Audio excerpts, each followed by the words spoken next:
Well, that just happened. Hey everyone, I'm just coming out of this problem with a cold. This is Neo Reality Entertainment. Survivor Series just ended. The 25th anniversary of The Undertaker just passed, and sorry, um, I wanted to give a. Okay, so I'm gonna skip the two Survivor Series matches since, well, let's be honest, who gave a care about them? Uh, let's talk about Roman Reigns versus Alberto Del Rio. That match was enjoyable. Like another resume to add to Roman Reigns' extensive collection of, oh, these were great matches. And Roman Reigns comes out, gets booed at because fuck all his hard work. He's John Cena, therefore we have to blame him for everything, even though he's not John Cena, or as I like to call him, Hulk Hogan 2.0. Like he's not John Cena, so you're blaming someone who hasn't done anything wrong yet. He's just been given this opportunity, and he gets booed at. Uh,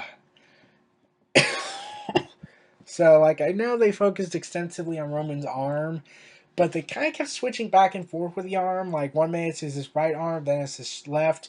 It's like they don't, they completely forgot, oh, wait, which arm is it? It's the left one. No, it's the right one. No, it's the left one. No, it's the right one. Is it either? It is? Oh, okay. Well, fuck it. We're WWE. We have logic of a mule, of a government mule. So let's fuck this up. Now, Roman Reigns and Del Rio, they had a great match. It was certainly a lot they could cram into 14 minutes. Uh, but I think they managed to do well.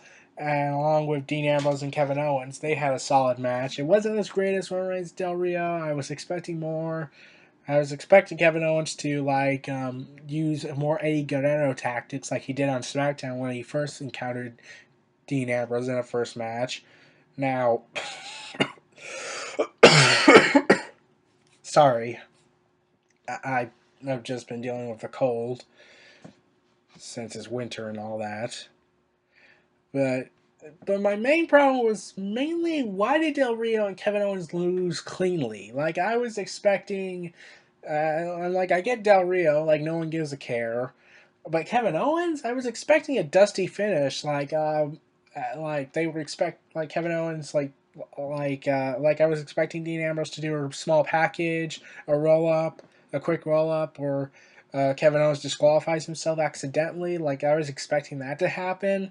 So yeah, I was kind of iffy on the whole Kevin Owens losing a match, but El Del Rio, I don't give a care. Like I really don't. There's nothing interesting about Del Rio. Okay, he beat John Cena clean without any excuses. That has happened. So he's not being booked as super strong like Cena. That was always my belief. If someone beats John Cena without any excuse whatsoever that John Cena can make, then they have to be built just as strong. And the only guy that could beat them is someone that's built just as strong. So, so yeah. Now let's get to Charlotte and Paige. And before I go into that match, I wanted to go on a brief tangent here. There's a report on SESscopes.com where WWE's trying to say, oh no. You see, it was Charlotte's idea for the death angle we pulled. Even though she has no say whatsoever, and uh, make all the final decisions. She's not styles like John Cena or Brock Lesnar, but it's not her fault. It's not our fault. You see, it was Charlotte's idea. She insisted on it for months, and Dave Meltzer was told this by a WWE representative, and Dave Meltzer pretty much, for lack of a better word, said that is a fucking lie. Everyone knew that rep was lying. A report had already come out that WWE forced Charlotte to do this angle. They asked for some feedback, but overall they forced her to do this angle. And hey, let's bring up deaf people again. Let's not. Okay, like honoring a legacy, like honoring this guy. Okay, honor Red Flair's work, like honor him. Like okay, that's fine. But when you use it to get cheap heel heat, then no, that's extremely insensitive and lazy. I'm sorry, I've been coughing all in this video. I apologize, but like Charlotte and Paige, I was surprised how good the match was. I was definitely surprised, especially the fact that they went at it for 14 minutes. That's the longest I've seen in several months now. In fact, it's been like a few years or so since we last time saw that Divas title match get that kind of treatment. So it was surprising. Charlotte had a moment where she speared Paige over the like off the barricades, like they were on top of the barricades, and Paige was screaming, "This is my house!" for the umpteenth time. As Charlotte just comes out of nowhere and spears her right over it, and they just crash onto the floor and all that. So, and I didn't know who was gonna win this match. In my opinion, like logic dictated like Charlotte should win, but I was actually somewhat rooting for Paige because, well, after the heat she got, she deserves some cheers because God knows that WWE Creative wants to pin the blame on somebody, so let's pin the blame on them. Now, Tyler Breeze and Dolph Ziggler. Uh, uh, Man, I really hate getting sick. um, like Tyler Breeze and Dolph Ziggler, like they just didn't mix. Like I was really hoping they would mix, but they really didn't mix. Like it was just bad. Like the match was just bad. Like it just came off as awkward. Like I get it, this is the first time they worked together, but like you can't make that excuse because didn't the Shield and Wyatt family put on a WrestleMania clinic at Elimination Chamber for the first time ever they fought? So don't give me that. Oh well, it was their first match. They're clearly not going to click.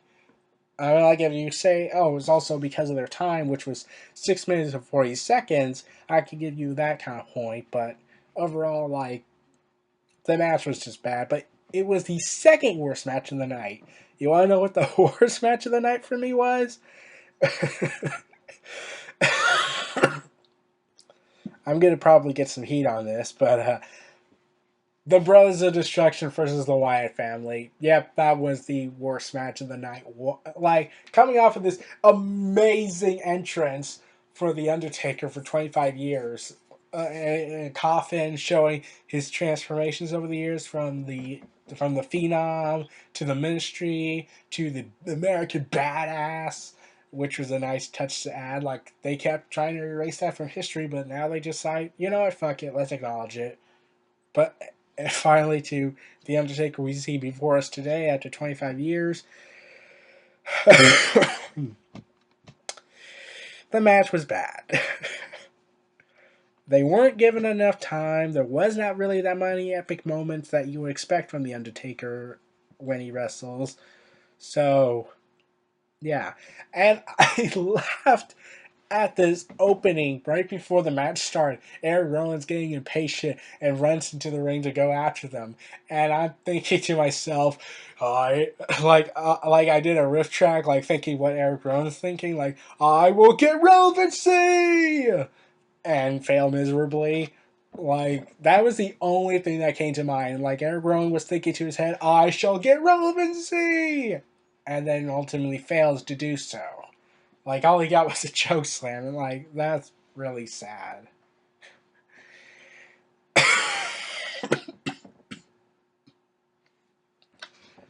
This video is gonna be bad. I gotta be honest. I think this video is gonna be mad with me coughing all video.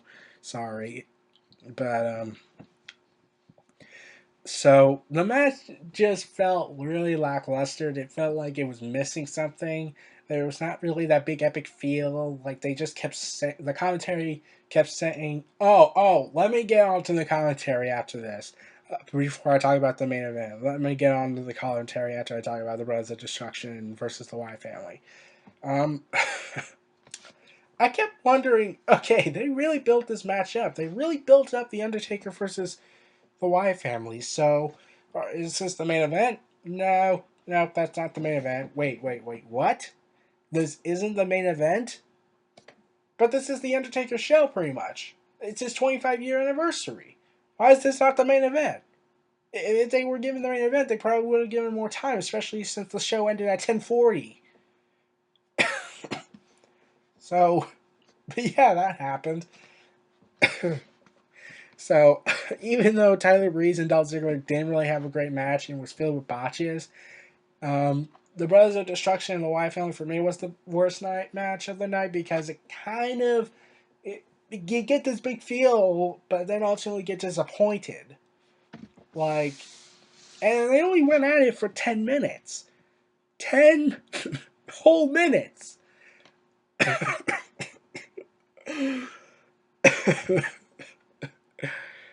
Oh, man. They should have at least went at it for 20 minutes. But no. They just... like we get this big epic entrance on The Undertaker, and we get this. Not really as epic as I thought it would. Kind of sad. They should have just stuck with Bray Wyatt versus The Undertaker. That match would have been more epic. Now, the commentary... the commentary was just being stupid again. Like, they continuously cram down your throat saying, oh, Charlotte is Ric Flair's daughter, therefore she wants to prove that she isn't just getting in this business just because her name is Flair. Like, they kept cramming that down and down and down. And I was just saying to myself, shut up. But then the main opus happened during the Tyler Breeze versus Dolph Ziggler match.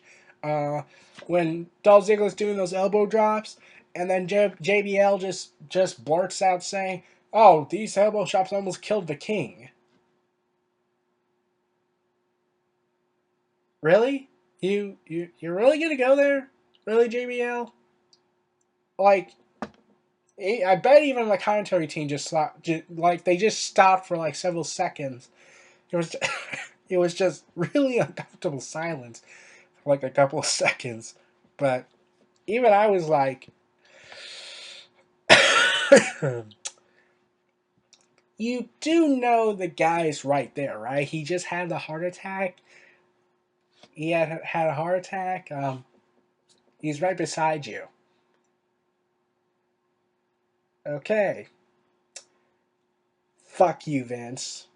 Since you clearly don't give a damn, you're just gonna pull this off. Basically remind us, oh, Dolph Ziggler almost killed Jerry Lawler. Is that really the legacy you want Dolph Ziggler to have? Like, he's already going to go down as the most underutilized wrestler and the most underrated to WWE management. But, oh, no. His main highlight is that he nearly killed Jerry Lawler. That's the big highlight we got push. Since this isn't a video vlog, I'm raising the middle finger right now at Vince, to me, in my opinion. I'm raising the middle finger to Vince. So, yeah, that happened. And so let's get to Roman Reigns versus Dean Ambrose. They had 9 minutes. 9 whole minutes of a hard-hitting fight that tried to look like they were rushing. Normally the matches are usually slow-paced, then gets very fast and enticing, like near the middle of part of the match. But no, they just went at it like right from the get-go. I think I get it. Like, they just went off for 2 matches, so let's just throw in the high energy right off the gate. So, and I didn't really like how the match finished. Like, it just felt like it could have been more.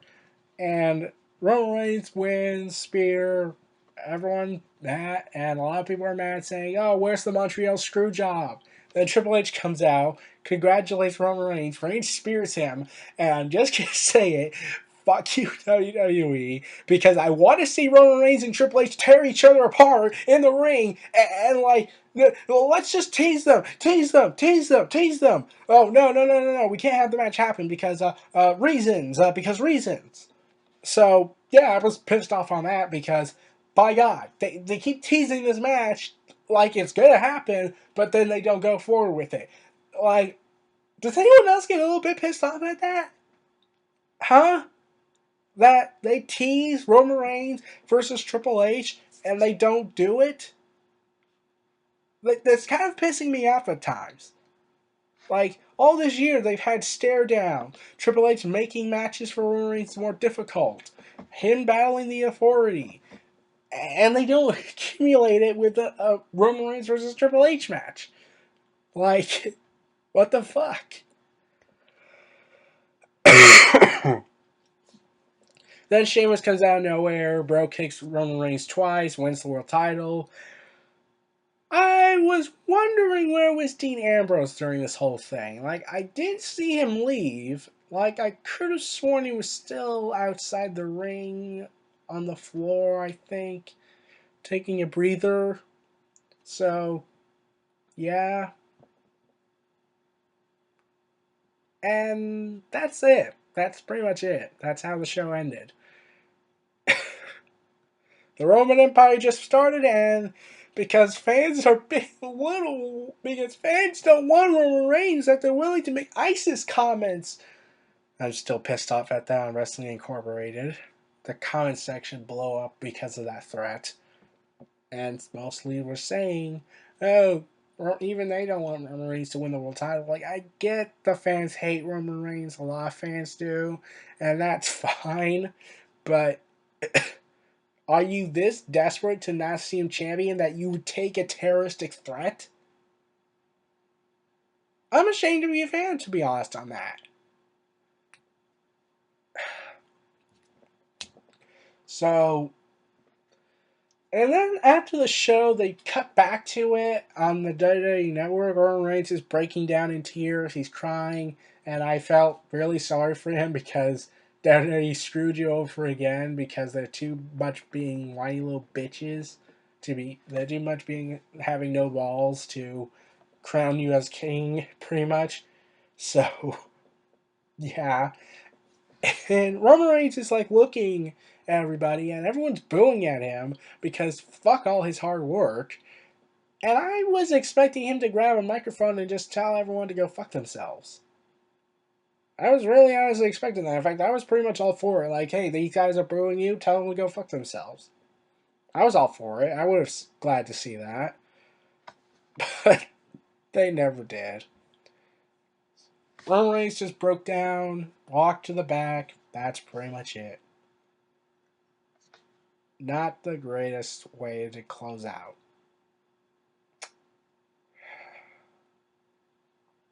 Well, everyone, this was Neo Reality Entertainment. Feel free to like, comment, subscribe, and donate.